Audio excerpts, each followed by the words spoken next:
News 25 is brought to you by Bees Embroidery and Garment Printing, specializing in custom and personalized decoration of gifts, garments, and more. Call 775-727-9444. News is also brought to you by J.K. Nelson Law. Call 727-9900 today for your free consultation. If you need a lawyer, you need Nelson.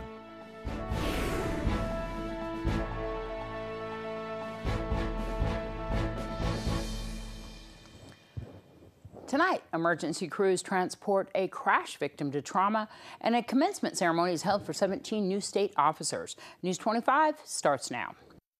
This is News 25 with Deanna O'Donnell. News 25.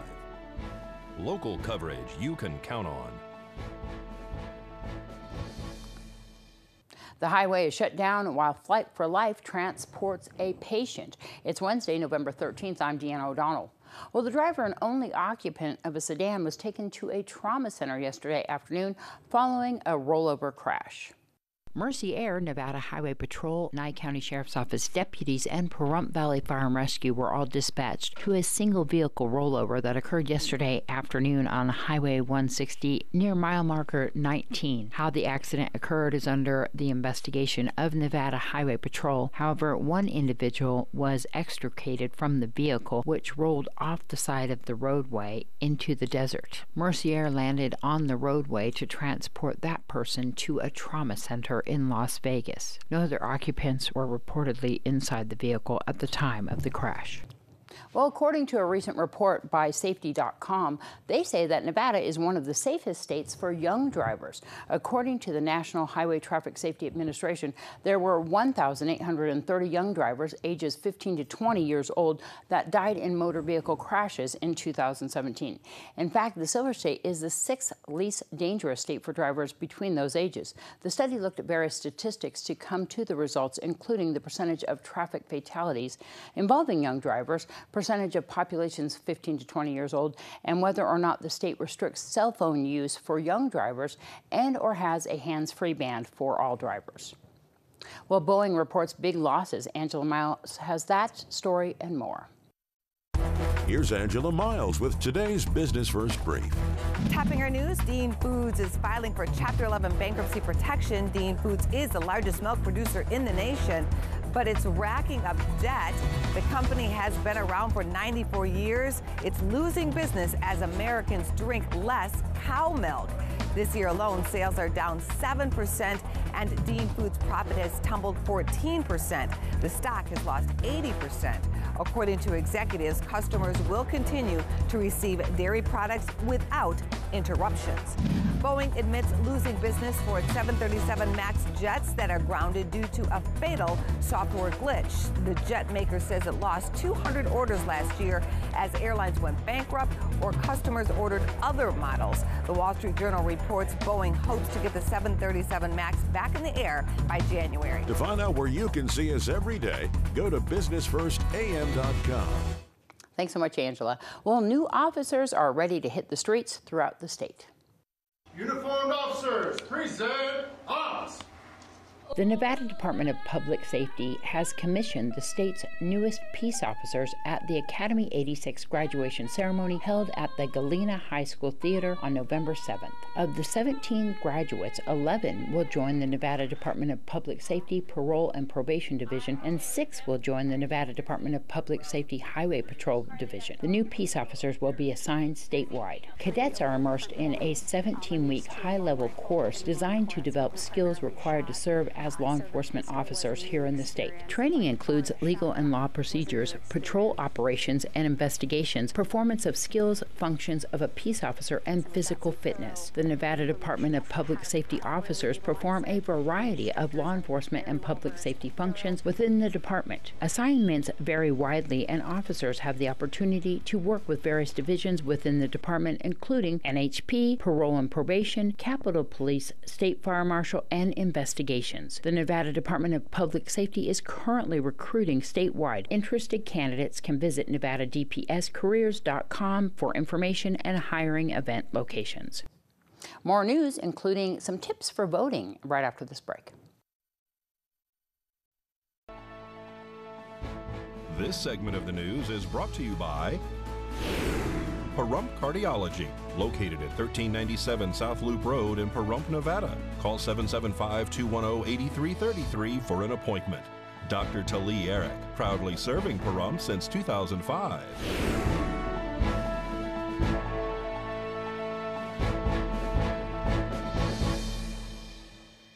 Welcome back. Well, Nye County Clerk Sandra Merlino gives some tips for registering and voting for the upcoming elections. You know, we're busy. We've been busy for the last 6 months implementing new voter registration issues, such as automatic voter registration with the DMV. We're going to have same-day registration during early voting and election day. So we've been working on those scenarios, how we're going to handle that type of registration. This last legislative session, AB 345 passed, which allows voters to come in to the polling place during early voting and on election day and to actually register to vote. They'll be given a provisional ballot, which I can get into what that is, but basically a provisional ballot is not counted right away. What'll happen is once they vote that ballot, we upload those same-day registrations to the state.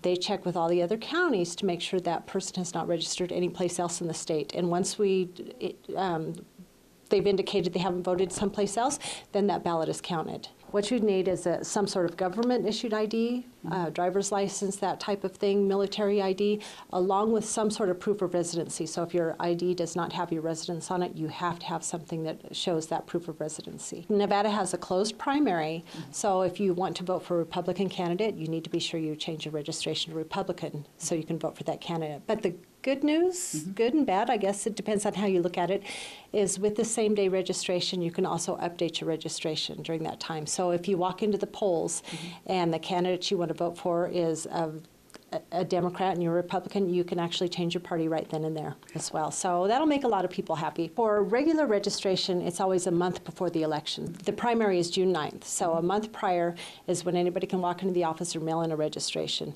But then, like I said, we have that period in between that is called same-day registration, and that's when this comes into play, where they'd get a provisional ballot if they come in, that type of thing. But as far as filing for office and everything else, judicial filing starts in January. Other candidate filing starts in March. It's always the first 2 weeks of the month. And then, of course, we get right into early voting, and the primary early voting starts on May 23rd. And, of course, the election day is June 9th.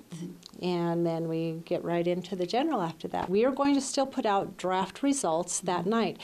But you understand, when we have all these provisional ballots from same-day registration, they aren't automatically counted. They're only counted after we are ensured that they haven't voted anyplace else in the state. So if you look like at Clark County or Washoe County, they could have thousands of those provisional ballots. So in statewide races especially, we may not know till a week after the election the final results on anything.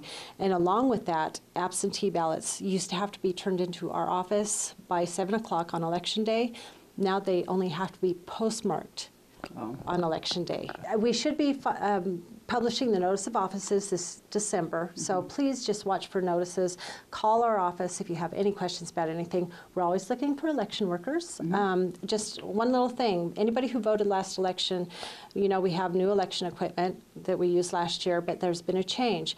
We had people pull out the cards before they cast their ballots, so we try to chase them down. We probably had 16 ballots that were not cast because we could not catch the voter, but there's been a change in the software, so now it's going to have there's going to be a little siren. If you pull out that card before you cast your ballot, it's going to give this loud beeping noise. So we don't want anybody going to shock over that, but at least those votes will count, because it'll stop everybody in their tracks, and they'll know, stop, I've done something wrong. We'll put the card back in and they can cast their ballot. So that was a big issue. All right, well, Valley Electric Association's Fish Lake Valley board member, Kathleen Keys, gives an update on what's happening now within the electrical cooperative.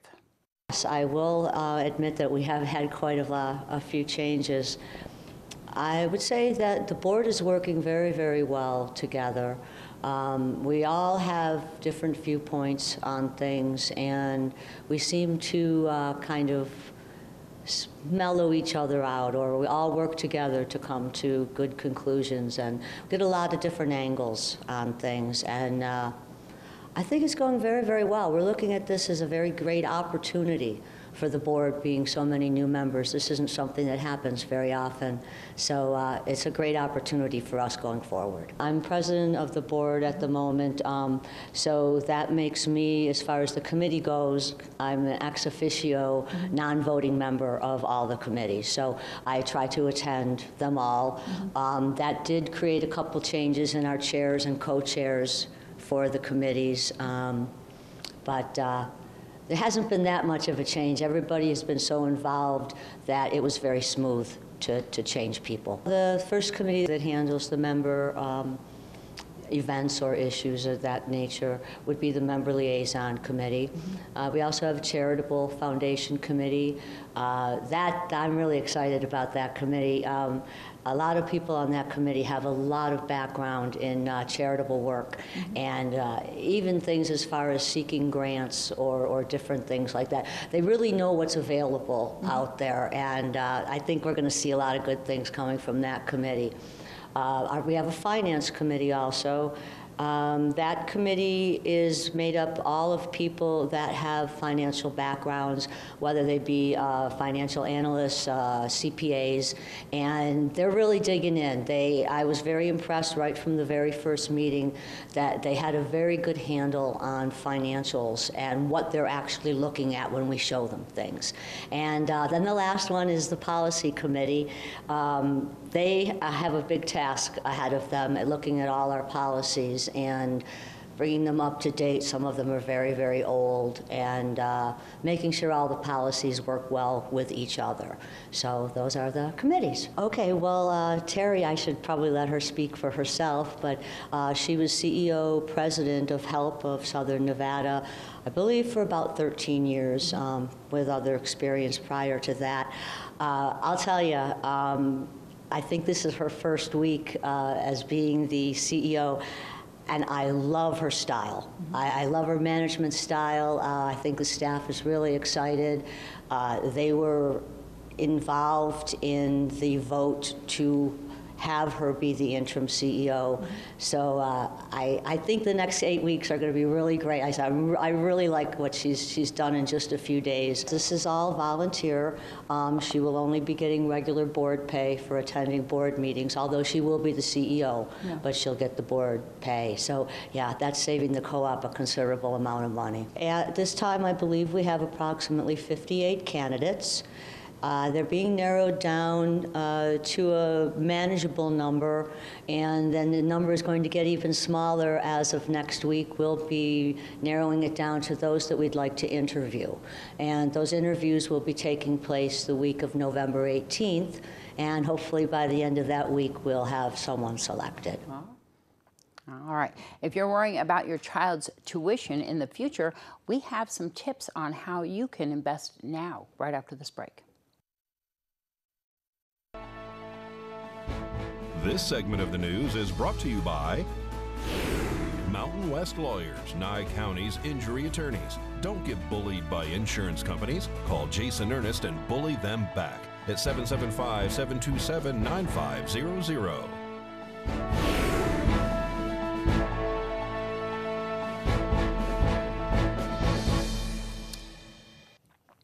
Well, the State Treasurer's Office has announced the start of this year's open enrollment period for the Nevada Prepaid Tuition Program, which will last from now until March 31st of 2020. The tuition program provides convenient and affordable ways for families to save and pay for higher education by locking in the cost of in-state tuition today for use in the future. The program is one of only 11 prepaid tuition programs in the country and has helped over 21,000 Nevadans pursue higher education affordably since its creation in 1998. Nevada's program offers a variety of prepaid tuition contract levels from community college to university. Payment options are flexible to meet the needs of Nevada families with rates as low as $39 per month. For more information, you can go to nevadaprepaid.gov or call 1-888-477-2667. Well, Sherry Ryan invites everyone to the upcoming Arts and Crafts Show happening this weekend.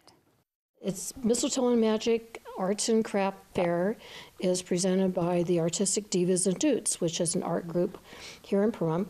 We've been together for 10, 11 years, and we've been putting on a craft show for probably about 8 years. It's going to be at the Bob Roode Community Center on the corner of Basin and 160 by Petrick Park. It's going to be this Friday and Saturday, November 15th and 16th from 9 a.m. to 4 p.m. both days. Perfect opportunity to go shopping, to find some of those unique items that you just don't get out of a regular store, right? You betcha. There's going to be so much stuff. We have around 45 vendors this time, and it's just going to be a combination of so many different items, lots of jewelry, some fabulous jewelry. We're going to have Christmas stuff, bracelets, necklaces, earrings, you name it. We have people with quilts, Swedish weaving, crocheted and knitted items. We have fine art, gourd art, Christmas ornaments made from gourds. Not only that, we have cottage foods, baked goods, jellies, some really delicious jellies. Just a lot of different and unique items that all handmade, handcrafted by artists themselves. Wonderful. So it's free, of course, to come on by and stop in. Do you guys have a Facebook page for more information? Yes, we do have an art Facebook page. It is under the Artistic Divas and Dudes. Wonderful. If you're interested in adopting a cat or a dog like Ubaldo, today Darby's going to introduce you to a cat available named Jacob at Desert Haven. Today's Save a Pet is proudly sponsored by Jason Ernest with Mountain West Lawyers. Call 775-727-9500. Hi, I'm Darby here at Desert Haven Animal Society, and today we are joined with Jacob. Jacob has a lot of energy as a cat, okay? He loves to talk to you all about his day and everything that's going on. He is a thick cat, let me tell you. He weighs a lot. He's purring like a freight train. He is just so cute.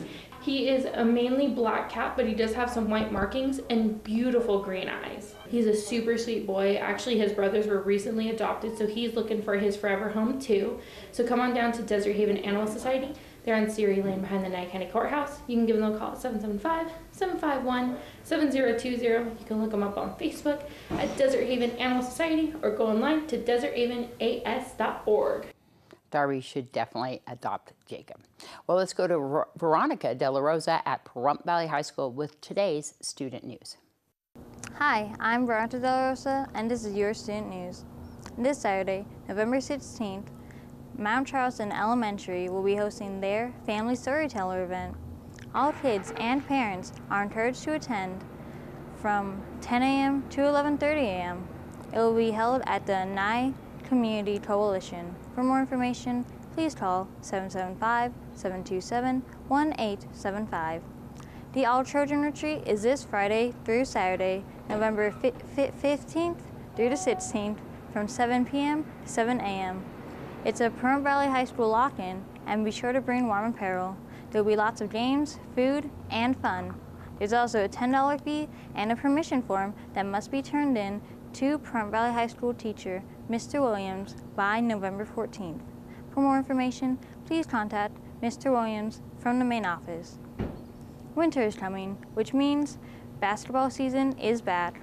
Boys and girls tryouts are this Saturday, November 16th, in the PVHS main gym. Girls tryouts will be from 7:30 a.m. to 10 a.m. and boys tryouts are split by grades. So 9th grade boys will be having their tryouts from 2 p.m. to 3:30 p.m. and 10th through 12th grade boys will be holding their tryouts from 4 p.m. to 6 p.m. This has been Veronica De La Rosa with your student news. News 25 Weather Cam is brought to you by Lerner and Rowe Injury Attorney's Office in Pahrump. In a wreck, need a check? Call 702-877-1500. All right, well, let's take a look outside on that weather cam, and it's beautiful. The sun's going down, and we're getting of course, we have shorter days right now. We're going to find out what's in store for your weather right after this break.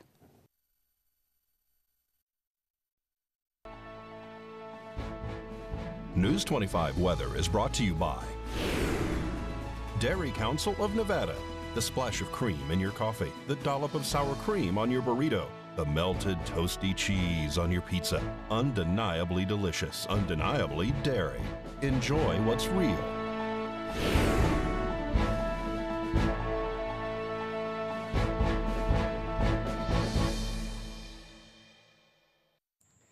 Hello and welcome back to News 25. I'm Michael Donohue with today's weather. In Las Vegas, we had a high of 76 degrees with a low of 51. Death Valley at 86 with a low of 58. Amargosa at 78, their low at 48. 77.44 in Beatty. 69.34 in Goldfield. 66.35 in Tonopah. Carson City at 70, their low at 37. Fallon at 67.36. And up in Fernley, their high at 68 and their low at 37 degrees. Now today in Pahrump, we saw mostly sunny skies. Our high today at 78 degrees. Winds coming out of the south-southwest at 5 miles per hour. 16% for our humidity. In our sunrise at 6:18 this morning. Now for tonight, we're going to have some more clouds rolling in with some mostly cloudy skies. Our low tonight is going to be 50 degrees. It is currently 72 outside with winds coming out of the east-southeast at 4 miles per hour. 26% for our humidity. And our sunset expected at 4:37 p.m. Now looking ahead to our 7-day, we're not seeing too many changes. On Thursday and Friday, we're still expecting some cloudy skies. Saturday, Sunday, and Monday, we're expected to clear up with some sunny skies. And the clouds are going to make a U-turn and come back on Tuesday and Wednesday. Temperature-wise, Thursday through Saturday, we're going to be floating around in those mid to high 70s, just at 76 and 78 degrees. Sunday through Tuesday, we're going to drop down to those low 70s, just between 72 and 74 degrees. Then next Wednesday, we're going to have a pretty decently sized drop. We're going to be down at 62 degrees for our high next Wednesday. For overnights, we're seeing somewhat of a similar pattern. On Thursday, we're going to be seeing a low of 52 degrees. On Friday through Sunday, we're just going to be hanging out about those mid-40s, about 44, 46 degrees. Up a little bit on Monday to a low of 48. Back down to 45 on Tuesday, and down even more to a low of 40 degrees by next Wednesday. So now with that, we're going to throw it back to the desk with Deanna. Thanks so much, Michael. Well, that wraps up this edition of News 25. I'm Deanna O'Donnell. Have a great night. See you back here tomorrow.